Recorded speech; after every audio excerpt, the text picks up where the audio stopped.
We're given two choices here. Whether you love God or you hate God. And another two choices. Whether you love Duterte or you love God. There's only one choice that you needed to do. It's your choice, of course. And you can't say you can do both. Loving God and loving Duterte is just not possible. He is a man who doesn't love God. He doesn't believe in him. He blasphemed him in a very evil way. He said in the words, Filipino words, putang ina, which means, well, the mother of Jesus, Mother Mary, and puta means prostitute. So that doesn't sound very well, isn't it? Well, why do I say that we need to choose between the two? Well, first of all, his case is about killing people without due process. In the Catholic Church, in its history, there is no problem with death penalty if, that is, a criminal is worthy of death. Example, a serial killer, a serial rapist, a genocidal maniac, and so on. And if they are truly guilty. But then, this Duterte, our former president here in the Philippines, sadly, has killed a lot of people that resulted to over 30,000 more or less, perhaps not including those that were killed during his reign in Davao as mayor for many terms. And the point here that we're making is you cannot believe and follow God's commandments, which says, "Thou shalt not kill," when you support a man who tells you it is right, it is good to kill addicts. We're not talking about criminals who are addicts. Addicts. That is the basis. It doesn't matter if you're a criminal or not. It doesn't even matter if you're truly an addict. As long as you are suspected of being an addict, you're on the hit list. And that's what happened. And people give a blind eye, his supporters, because, I don't know, there's so much in love with him. What is with this guy there's so much in love with him? Is it his voice, his jokes? Is it the way he carries himself full of confidence? Well, he got his confidence by killing people. If you are a guy who has managed to kill a lot of people and still not rotting in jail right now, then you must have that kind of confidence. And he had that. Because right now he is in ICC under trial, and he doesn't have, it's zero. All the confidence that he had before is gone. Now he is facing the ultimate tribunal. Well, I mean, the ultimate tribunal is God's seat of judgment. But then, I think he now realized that the God that he was mocking and blaspheming is the true God. It happens to a lot of famous and powerful people. And it's happening to him right now. So what I'm saying is, the post that I just published, let me read it to you, it's very short. The man who made a lot of people thought and believe you can blaspheme God, kill thousands of accused people without due process, is now facing the beginning of the end of his reign of terror. Be not deceived. God is not mocked.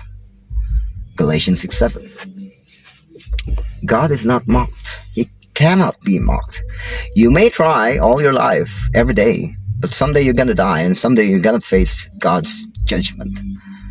And that's how it is. If you are a supporter of Duterte, we all know right now that you are the kind of person who condemns people even without due process of the law. You're the kind of people who allows killing, wanted to kill all the addicts, just like him. Just like him, you are like that. And that is very dangerous. And I'm sure you, as a supporter of Duterte, don't have anyone whom you love as a friend, family member, or colleague who was a drug addict.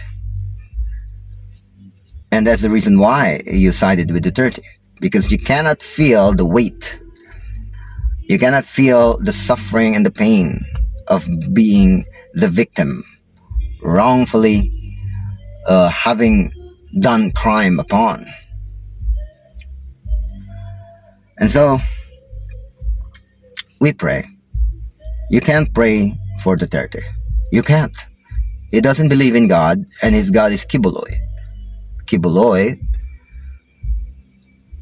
called himself the Son of God, Jesus Christ himself in flesh.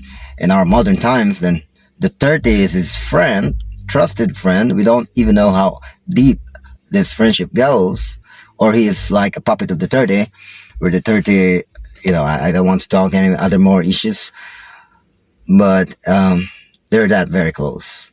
One, perhaps many, but one victim said that even Duterte himself used perhaps few of those women whom Kibuloy himself used sexually or abused.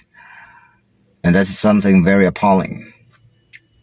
We can't just let it pass like that. We pray for peace. We pray for justice.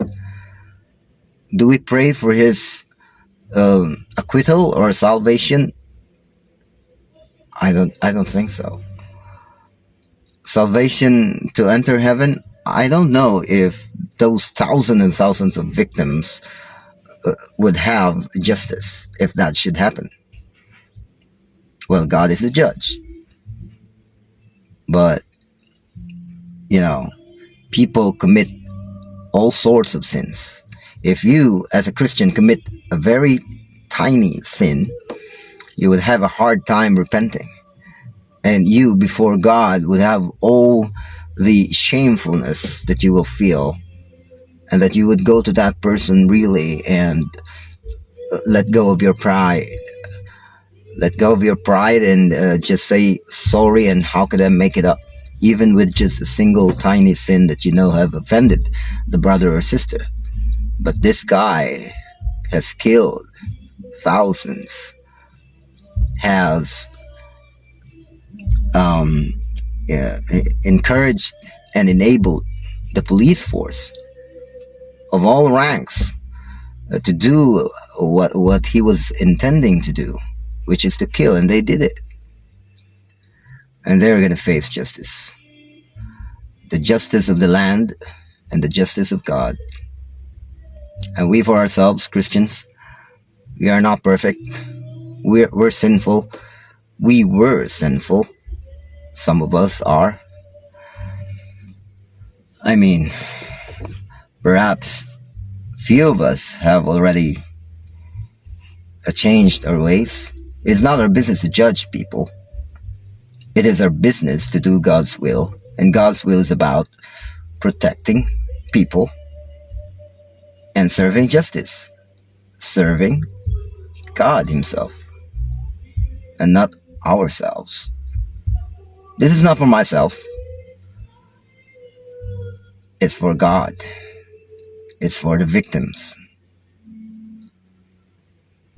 May God bless us all.